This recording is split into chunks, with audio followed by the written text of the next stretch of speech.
Shri Dharanivendan MS.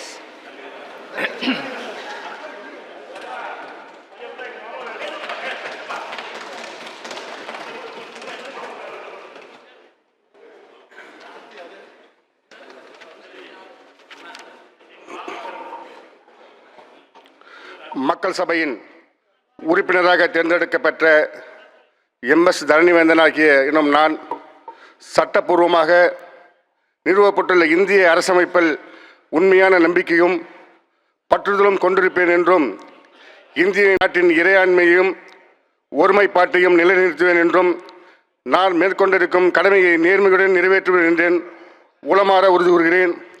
வாழ்க கலைஞர், வாழ்க தமிழ், வாழ்க முத்துவேல் கருணாநிதி ஸ்டாலின், வாழ்க உதயநிதி, வாழ்க நெடுஞ்சாலைத்துறை அமைச்சர் அண்ணன் ஏவா வேலு.